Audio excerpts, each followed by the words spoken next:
you dear students. So now today we start our next lecture. Last two lecture is introduction to science and introduction to physics.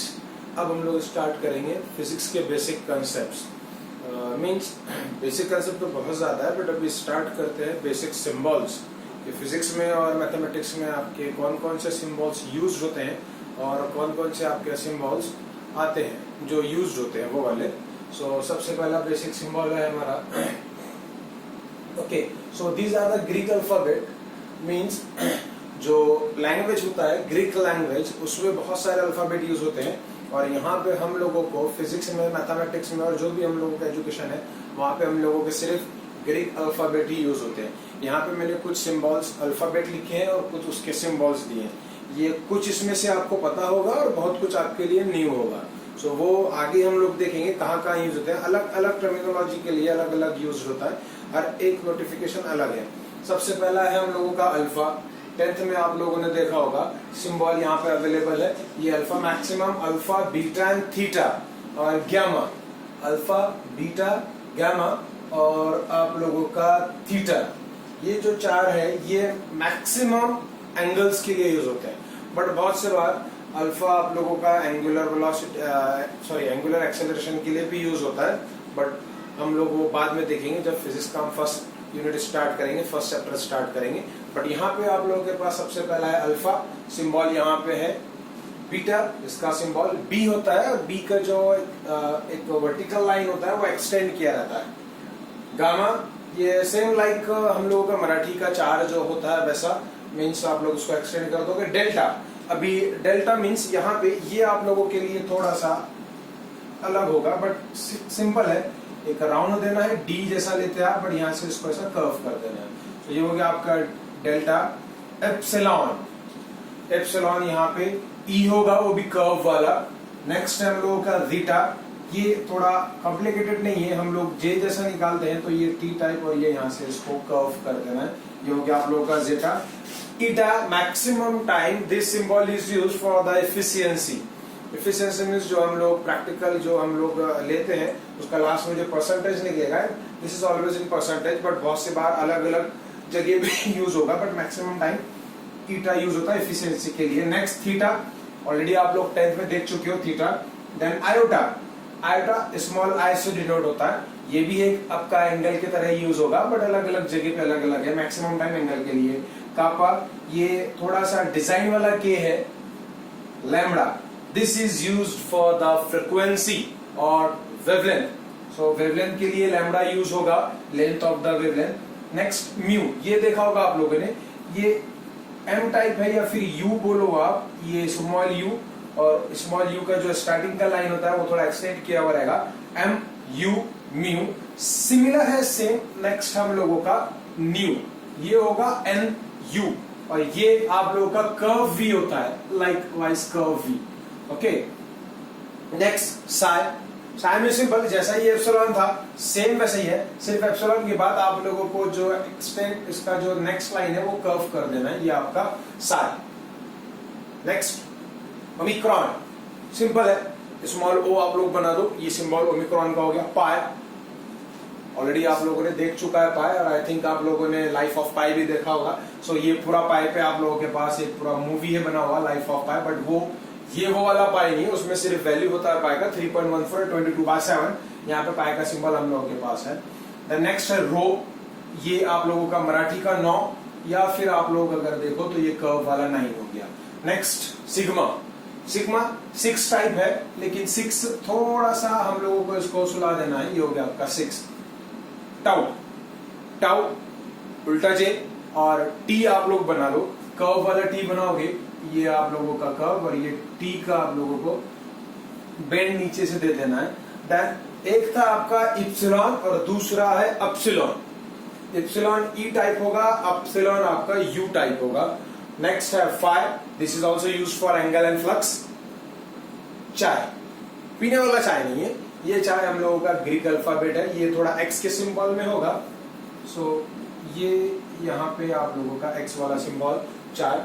Next Sai, त्रिशूल type है, curve, फिर एक vertical line. And omega, This is also used for the angle and the angular velocity. Okay, so ये थे आप लोगों के Greek alphabet. Last lecture में मैंने आप लोगों को इंट्रोडक्शन टू फिजिक्स में सिर्फ 2 बताया था।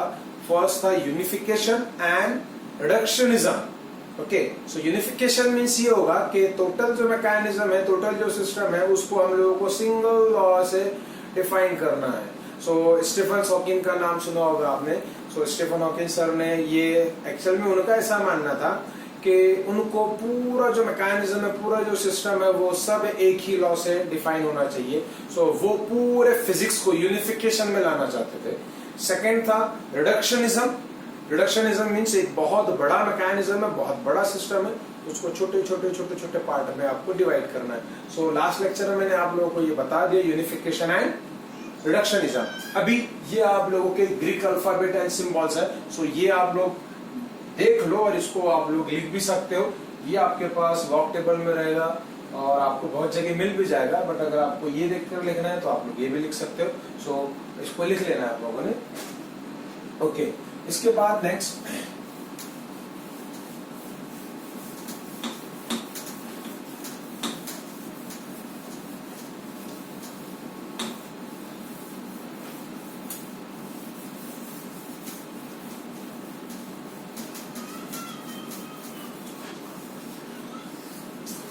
अब हम लोग बात करते हैं हमारा सब्जेक्ट फिजिक्स का।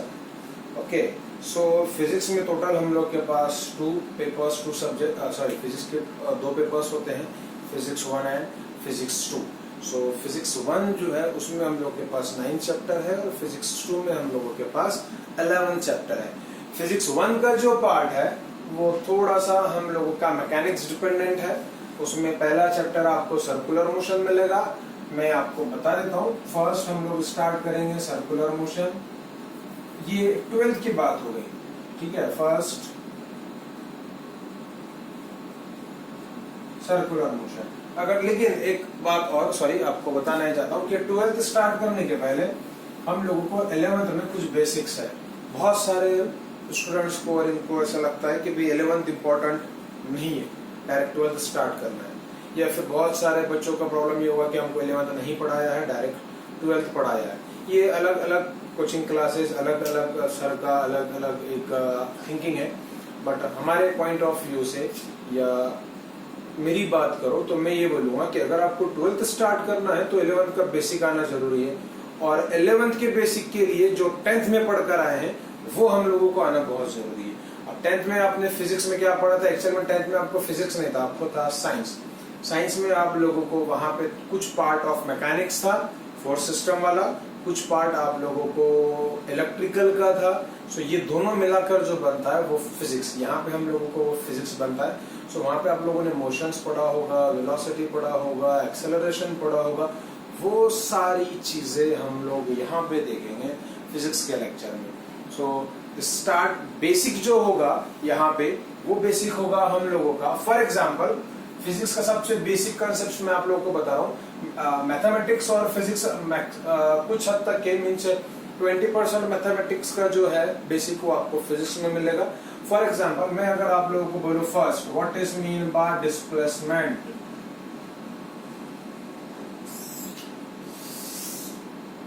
Right? What is mean by displacement? So एक अलग सा माइंड में आता है। डिस्प्लेसमेंट मीन्स थोड़ा सा एक नया वर्ड हो गया मैथमेटिकल। बट अगर इसी को मैं यहाँ पे लिखूं, how we define a distance. Distance means आप बोलोगे सर 2 ऑब्जेक्ट के बीच का जो गैप होगा, या अगर आप लोग फॉर एग्जांपल बात करते हो यहाँ पे ये एक पोजीशन हो गया, ये आपके पास सेकंड पोजीशन हो गया, ये फर्स्ट और ये सेकंड। सो इनके बीच का जो गैप होगा x, ये हम लोगों का सर डिस्टेंस हुआ। इन दोनों के बीच का डिस्टेंस x। ये जो एक्चुअल में ये डिस्टेंस है, लेकिन हम लोग जब कोई पार्टिकल या हम लोग मूवमेंट करते हैं, फॉर एग्जांपल हम लोग यहाँ पे खड़े हैं पॉइंट 1 पे, राइट? यहाँ से हम लोग ट्रेवलिंग स्टार्ट करते हैं, यहाँ से यहाँ तक आ गए, ये पोजीशन हमको 2 मिला है। सो ये जो 1 to 2 हो गया, मीन्स आप लोग क्या हो गए, हम लोगों ने यहाँ से डिस्प्लेस कर दिया यहाँ तक। कोई पार्टिकल पॉइंट 1 से पॉइंट 2 तक हम लोगों का मूव हो गया, मतलब ये हो गया हम लोगों का distance x, and this is called as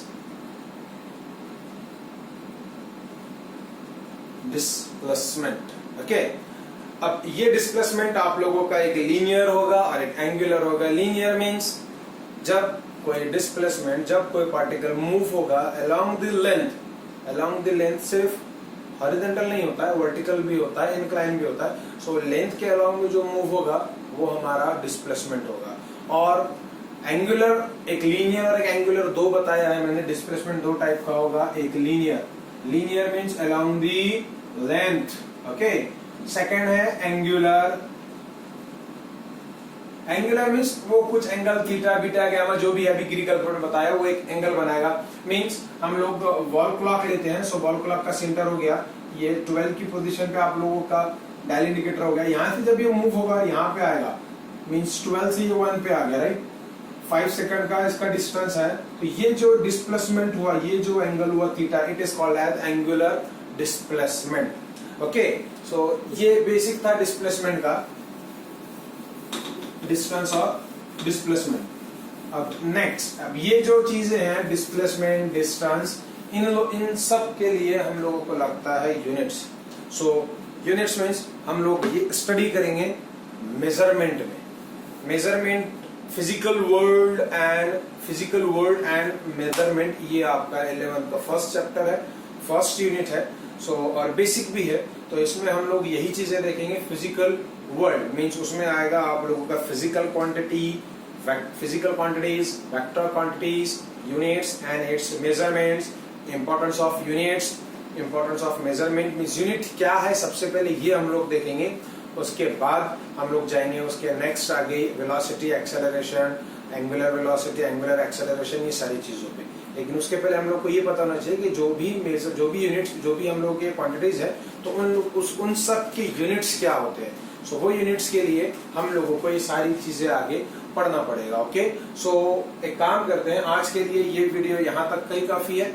next जो लेक्चर रहेगा वो रहेगा हमारा units and it's measurement. So next lecture कल आपको मिल जाएगा, नेक्स्ट लेक्चर जब भी डिलीवर्ड होगा आपको पता लग जाएगा। सो आई होप ये आप लोगों को समझा होगा, बेसिक है, कोई प्रॉब्लम नहीं है। नेक्स्ट जो स्टार्ट करेंगे, अब जो नेक्स्ट लेक्चर होगा वो डायरेक्टली यूनिट्स एंड मेजरमेंट के हिसाब से स्टार्ट होगा। यहाँ पे ये आप लोगों को सारा बेसिक कंसेप्ट था, बेसिक आप लोगों का फिजिक्स का इंट्रोडक्शन था। ओके, सो बाय स्टूडेंट्स।